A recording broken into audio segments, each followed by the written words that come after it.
মমতার সেকেন্ড ইনিংসে প্রথম 21শে জুলাই ভিক্টোরিয়া হাউসের সামনে উঁচু মঞ্চ থেকে রাজ্যবাসীকে কি বার্তা দেবেন মুখ্যমন্ত্রী, কি বার্তা দেবেন তার দলকে, কি বার্তাই বা দেবেন প্রশাসনকে? দলের একাংশ বলছে দিদি এবার কড়া, তাই আজ 21-এর মঞ্চ থেকে রাজধর্ম পালনের বার্তাই গুরুত্ব পাবে মুখ্যমন্ত্রীর বক্তব্যে। আমরা সরাসরি চলে যাব সভা মঞ্চে। আমাদের প্রতিনিধি কমলিকা সেনগুপ্ত রয়েছেন।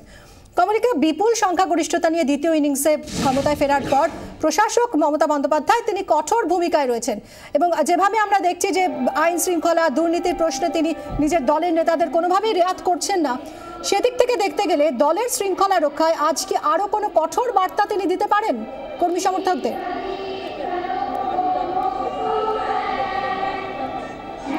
দেখো মিমি, একেবারেই একটা কঠোর বার্তা দলকে এখান থেকে দিতে পারে। একবার আমি আগে এইখানের যে মঞ্চ এবং এখানের ব্যবস্থা দেখিয়ে নিতে চাই মিমি। আমার পেছনে হচ্ছে মুখ্য মঞ্চ, মানে এটাই মেইন মঞ্চ এবং ওই যে জায়গাটা অর্থাৎ যেখানে স্পিকার দেওয়া হয়েছে সেইখান থেকে কিন্তু দলনেত্রী তিনি বার্তা দেবেন এবং যে চেয়ারগুলো দেখা যাচ্ছে প্রথমের সারিতে কিন্তু থাকবে মুখ্যমন্ত্রী মমতা বন্দ্যোপাধ্যায়ের গেস্ট এবং এমপিরা থাকবেন মন্ত্রীরা, তারপরে শহীদ পরিবার থাকবে এবং একেবারে শেষে কিন্তু বিধায়করা থাকবে। অন্যদিকে নিচে আরেকটা স্টেজ করা হয়েছে, এইদিকে নিচে আরেকটা স্টেজ করা হয়েছে, সেই স্টেজে কিন্তু কাউন্সিলররা থাকবে, স্থানীয় জনপ্রতিনিধিরা থাকবে। এখানে যে আবহাওয়াটা এখন সেটা একবার দেখিয়ে নিতে চাই তোমায়। বেন্টিং স্ট্রিট পুরো বন্ধ আমার পেছনে এবং এই যে রাস্তাটা অর্থাৎ ধর্মতলা স্ট্রিট, সেই ধর্মতলা স্ট্রিটে কিন্তু এখন অবধি বাস আসছে, কিন্তু আর কিছুক্ষণ পর কিন্তু বাস এখান দিয়ে আসবে না।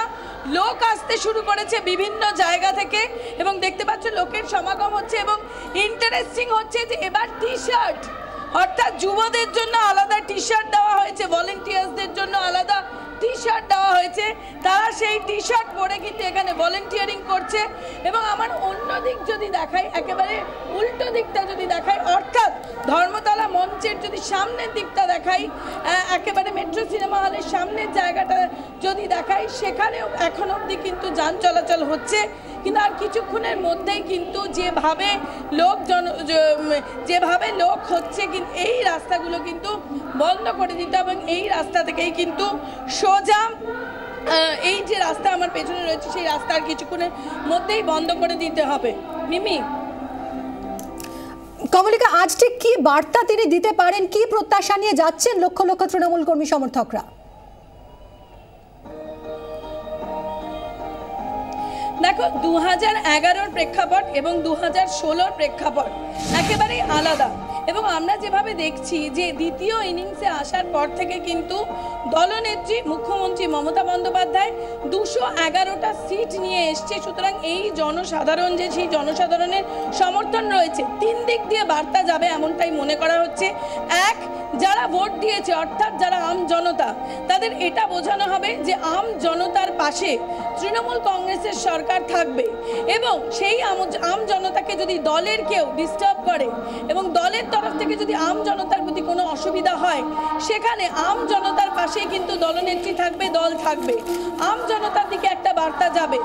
অন্যদিকে দলকে কিন্তু কড়া ভাষায় শাসন করছেন দলনেত্রী, আমরা সেটা দেখতে পাচ্ছি এবং আমরা দেখতে পাচ্ছি যে যেভাবে অনিন্দ্য চট্টোপাধ্যায় কাউন্সিলর তিনি গ্রেপ্তার হয়েছে, গতকাল আমরা সোনারপুরে এক কাউন্সিলরকে গ্রেপ্তার হতে দেখেছি। অর্থাৎ দলের যে কেউ যদি কোনো রকম দোষ করে থাকে, কোনো রকম তোলাবাজি সিন্ডিকেট আমরা দেখেছি 19শে মের পরে যে কটা সাংগঠনিক বৈঠক হয়েছে সেখানে দলকে ক্লিয়ার করে দেওয়া হয়েছে কেউ যদি কোনো অসামাজিক কাজের সঙ্গে জড়িত থাকে তাহলে তাকে রেয়াত করা হবে না।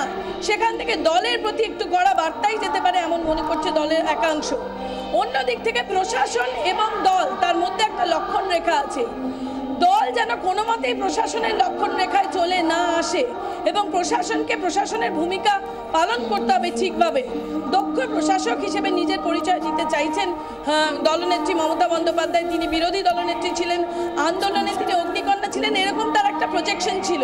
কিন্তু এবার এই সেকেন্ড ইনিংসে তিনি একজন দক্ষ প্রশাসক, সেই ইমেজটা কিন্তু বারবার তুলে ধরার চেষ্টা করবেন তিনি। সুতরাং দল একটু বকুনি খেতে পারে, দল কড়া ভাষায় দলকে কিন্তু তিনি সজাগ করবেন, মানুষের পাশে থাকার বার্তা দেবেন, উন্নয়নের বার্তা দেবেন এবং প্রশাসনকে প্রশাসন যাতে প্রশাসন মতো কাজ করতে পারেন সেই রকমই বার্তা দেবেন এমনটাই মনে করছেন তৃণমূলের কংগ্রেসের লোকজনের। অনেক ধন্যবাদ কমলিকা সেনগুপ্তা, আমাদের প্রতিনিধি সরাসরি সভা মঞ্চের ছবিটা আপনাদের সামনে তুলে ধরলেন এবং দ্বিতীয়বার বিপুল সাফল্য নিয়ে ক্ষমতায় ফেরার পর এই প্রথম 21শে জুলাই সমাবেশ, যদিও তৃণমূল কংগ্রেসের তরফে শহীদ দিবস পালন করা হলেও আজ কার্যত দলের বিজয়োৎসবেই পরিণত হবে এই অনুষ্ঠান, এরকমই মনে করা হচ্ছে।